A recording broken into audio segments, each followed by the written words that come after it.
Student of class 12 science Sharma की physics class में सभी भैया बहनों का हार्दिक अभिनंदन। जैसा कि आप बोर्ड पर देख रहे हैं कि मेरा आज का टॉपिक है इक्विपोटेंशियल सरफेस, मतलब हिंदी मीनिंग समविभव पृष्ठ। देखिए, कोई भी इलेक्ट्रिक फील्ड होता है, उस इलेक्ट्रिक फील्ड के अंदर अगर हम कोई भी एक ऐसा सरफेस लेते हैं, इमेजिन करते हैं कि जिसके हर पॉइंट पर इलेक्ट्रिक पोटेंशियल सेम हो, तो वो इलेक्ट्रिक फील्ड में जो सरफेस लिया है आपने, उसको हम इक्विपोटेंशियल सरफेस कहते हैं। हमने हिंदी में लिखा है, डेफिनेशन लिखा है कि वैद्युत क्षेत्र में इन इलेक्ट्रिक फील्ड लिया गया वह पृष्ठ ऐसा सरफेस जिसके प्रत्येक बिंदु पर वैद्युत विभव समान हो, क्या कहलाता है? समविभव पृष्ठ कहलाता है, उसे हम इक्विपोटेंशियल सरफेस कहते हैं। अगर आपको इसको इंग्लिश लैंग्वेज में बोलना है तो in an electric field any surface over which the electric potential is same everywhere is called equipotential surface. इसका मतलब यही हुआ कि अगर इलेक्ट्रिक फील्ड में कोई भी सरफेस ले रहे हैं आप और उसके हर पॉइंट पर इलेक्ट्रिक पोटेंशियल कैसा है? सेम है, तो हम उस सरफेस को जो है क्या कहते हैं? इक्विपोटेंशियल सरफेस कहते हैं। जैसे कि हम देख रहे हैं यहाँ फिगर में कि पॉजिटिव चार्ज प्लस q सटेटेड है यहाँ पर, तो ये इलेक्ट्रिक फील्ड प्रोड्यूस करेगा। जब इलेक्ट्रिक फील्ड प्रोड्यूस करेगा तो मैंने इसमें दो सरफेस लिए हैं, वन और second, that is equipotential surface. अगर हम इस सरफेस की बात करते हैं तो इस सरफेस के हर पॉइंट पर इलेक्ट्रिक पोटेंशियल कैसा होगा? सेम होगा। इसी तरह से इस सरफेस की बात करते हैं तो यहाँ पर भी इलेक्ट्रिक पोटेंशियल कैसा होगा? सेम होगा। इसका मतलब यह हुआ कि एक ऐसा सरफेस इलेक्ट्रिक फील्ड के अंदर जिसके हर पॉइंट पर electric potential will be equal, then we can say this surface is called equipotential surface. Equipotential surface, देखिए ये हमने कहा कि इक्विपोटेंशियल सरफेस है, तो इक्विपोटेंशियल सरफेस की कुछ प्रॉपर्टी होती है, प्रॉपर्टीज ऑफ इक्विपोटेंशियल सरफेस अर्थात समविभव पृष्ठ के गुण। तो इसकी प्रॉपर्टी को समझने के लिए पॉइंट वाइज हम क्या करते हैं, देखिए सबसे पहला पॉइंट कि अगर दो इक्विपोटेंशियल सरफेस है, एक ये है और एक ये है, ये वाला, इस दोनों इक्विपोटेंशियल सरफेस के बीच में कोई भी चार्ज पार्टिकल q है, इसको हम a टू b अगर हम ले जाना चाहेंगे तो वर्क जो होगा वो 0 होगा। कह रहे हैं कि no work is done to moving a charge particle from between 2 points on the equipotential surface. कहने का मतलब हुआ कि समविभव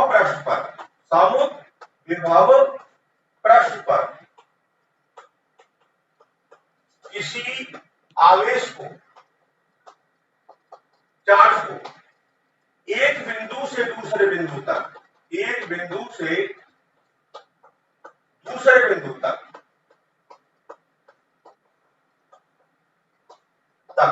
ले जाने में किया गया कार्य शून्य होता है, 0। इसका मीनिंग समझे, no work done in doing for moving a charge on a surface between 2 points will be 0, because क्यों होगा ऐसा? देखिए ए और बी ये दो पॉइंट है, ये इक्विपोटेंशियल सरफेस इस पर है दूसरा वाला, तो दोनों पॉइंटों पर जो इलेक्ट्रिक पोटेंशियल होगा वो 0 होगा। जो दोनों पॉइंटों पर 0 नहीं, सेम होगा। जब सेम होगा तो potential difference between these point is 0, hence work done to moving a charge between point A to point B is 0। Second property क्या कहती है कि अगर कोई भी फैमिली है, इक्विपोटेंशियल सरफेस की फैमिली है, तो उस फैमिली के अंदर अगर हम कोई दो सरफेसेस लाए, इक्विपोटेंशियल सरफेसेस जिनके बीच में जो डिफरेंस है वो कम है, तो वहां पर जो इलेक्ट्रिक फील्ड होगा वो स्ट्रॉन्गर होगा। अगर जिसे ये चीज देख रहे हैं आप, ये सरफेस है, दो इक्विपोटेंशियल सरफेस है दोनों, अगर इनके बीच का डिस्टेंस जो है वो कम है तो यहाँ पर इलेक्ट्रिक फील्ड जो होगा स्ट्रॉन्ग होगा। अब फर्दर अगर इनके बीच का डिस्टेंस में पार्ट पर हो गया, डिस्टेंस बढ़ गया, तो क्या कहेंगे? यहाँ पर जो इलेक्ट्रिक फील्ड है वो कैसा हो जाएगा? वीक हो जाएगा। इस तरह से सेकंड पॉइंट हुआ। थर्ड पॉइंट में देखिए, कोई भी इक्विपोटेंशियल सरफेस है तो इक्विपोटेंशियल सरफेस पर जो इलेक्ट्रिक फील्ड लाइन होती है वो परपेंडिकुलर होती है। Electric field line at right angle और इक्विपोटेंशियल सरफेस। देखिए इलेक्ट्रिक फील्ड लाइन देख रहे हैं, लाइन ऑफ फोर्स दे रहे हैं, ये इलेक्ट्रिक जो आपका इक्विपोटेंशियल सरफेस है इसके कैसी है, परपेंडिकुलर है। इसका एक रीजन भी होता है कि जो इक्विपोटेंशियल सरफेस होता है उसके पैरेलल में जो पोटेंशियल ग्रेडियंट होता है वो जीरो होता है। इसीलिए इलेक्ट्रिक फील्ड लाइन और electric field is perpendicular to the equipotential surface. इस तरह से तीसरी प्रॉपर्टी हुई। चौथी प्रॉपर्टी में एक प्रॉपर्टी और हम देना चाह रहे हैं कि जब कभी भी दो equipotential surface to equipotential surface intersect to each other, कभी भी दो इक्विपोटेंशियल सरफेस एक दूसरे को इंटरसेक्ट नहीं करते हैं। क्यों नहीं करते? इसका एक रीजन है कि अगर दो इक्विपोटेंशियल सरफेस एक दूसरे को इंटरसेक्ट करेंगे तो इंटरसेक्शन पॉइंट पर इलेक्ट्रिक फील्ड की जो डायरेक्शन है वो दो होंगी। There are two directions at intersection point of electric field. That is not possible. ऐसा हो नहीं सकता, इसलिए कभी भी never two equipotent surface intersect to each other. That is clear? इस तरह से हमने ये क्या पढ़ा, इक्विपोटेंशियल सरफेस और उसकी प्रॉपर्टीज पर। अब नेक्स्ट टॉपिक में छोटा सा टॉपिक और लेके चलता हूं आपका। मेरे नेक्स्ट टॉपिक में आप देख रहे हैं electric potential energy of the system. इसका मतलब वैद्युत निकाय की स्थिति। देखिए कोई भी सिस्टम है, उस सिस्टम की जो पोटेंशियल एनर्जी होती है, यहां हम सिस्टम को electric potential energy of the system मतलब कि वैद्युत निकाय की स्थिति ऊर्जा। तो वैद्युत निकाय की स्थिति ऊर्जा मतलब potential energy of the electrical system, तो निकालने के लिए, को डिफाइन करने के लिए इसका मतलब क्या होगा उसको समझाने के लिए आगे बढ़ते हैं। देखिए कोई भी सिस्टम है, अगर हम एक सिस्टम बनाना चाहते हैं, ये सिस्टम है Q1 और Q2 जो चार पार्टिकल है उनसे मिलकर बना एक सिस्टम जिसका नाम हमने AB दिया। ये भी एक सिस्टम है। अब देखिए इस सिस्टम को बनाने के लिए इन चार पार्टिकल को हम इंफिनिटी से लेके आए हैं चार पार्टिकलों को। मतलब कि दो चार पार्टिकल को इंफिनिटी से ला करके एक सिस्टम बनाने के लिए जो वर्क किया जाता है उस वर्क को कहते हैं electric potential energy of the system.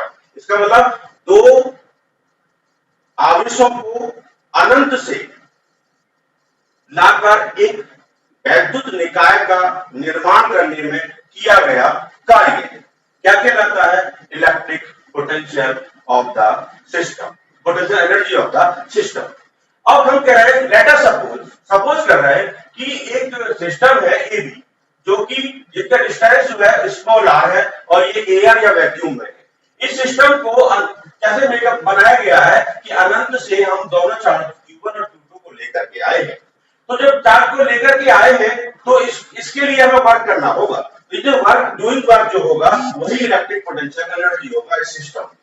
तो हम सपोज कर लिया हमने कि AB एक सिस्टम है जिसकी जो लेंथ है A और B के बीच डिफरेंस जो है स्मॉल r है और ये Q1 Q2 चार्ज से मेड अप है। तो ये एयर या वैक्यूम में रखा हुआ है।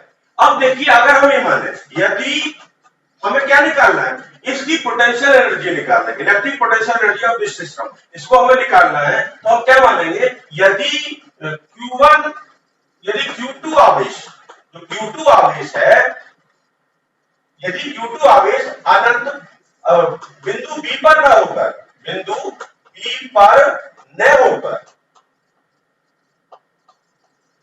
अनंत पर, initially let us suppose if the position of Q2 charge is not point B at a infinity, ये हमने इंफिनिटी पर इसको माना हुआ है। तो देखिए हमने कहा कि Q2 charge at not present at point B, ये कहां पर है, इंफिनिटी पर है। तो आप क्या करेंगे, जो Q1 जो चार्ज है, इस Q1 चार्ज के थ्रू यहां पर पोटेंशियल निकाल लीजिए। देन इलेक्ट्रिक पोटेंशियल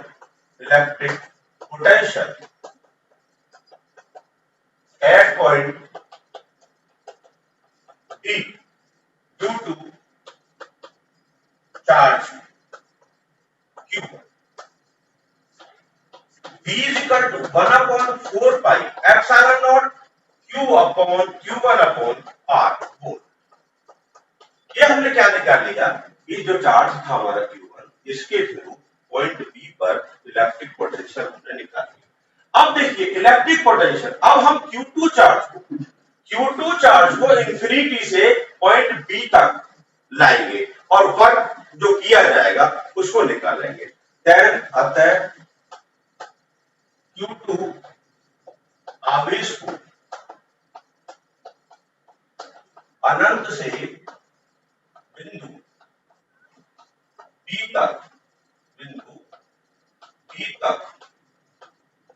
लाने में किया गया कार्य,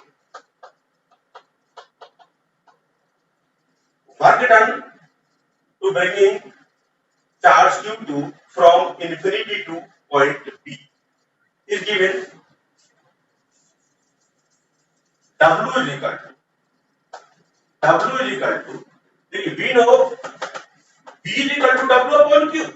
V नो हम जानते हैं V पोटेंशियल जो इलेक्ट्रिक पोटेंशियल की डेफिनेशन है V is equal to W upon Q। Therefore W is equal to VQ। Therefore W is equal to V into Q2।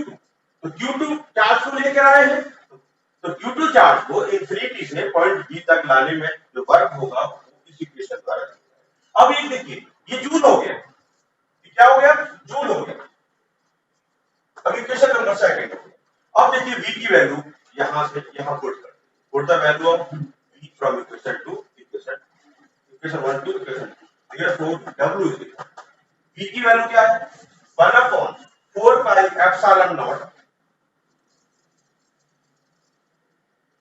1/4 pi epsilon not Q 1/R into Q।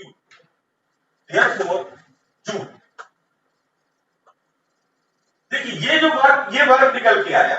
ये work क्या है कि जो हमारा system था उस system मतलब कि एक सिस्टम को हमने बनाया गया था, उस सिस्टम को बनाने में हमें कितना वर्क करना पड़ा वो ये होगा। अब ये जो वर्क है यही वर्क उस क्या कहते हैं सिस्टम की पोटेंशियल एनर्जी के इक्विवेलेंट होगा। यही कार्य है दिस वर्क, यही कार्य है निकाय की वैद्युत स्थितिज ऊर्जा, वैद्युत स्थितिज ऊर्जा के बराबर। this work is equivalent to the electric potential of the system। Therefore U is the electric potential energy of the system। U is equal to 1/4 pi epsilon naught Q1 Q2 upon R।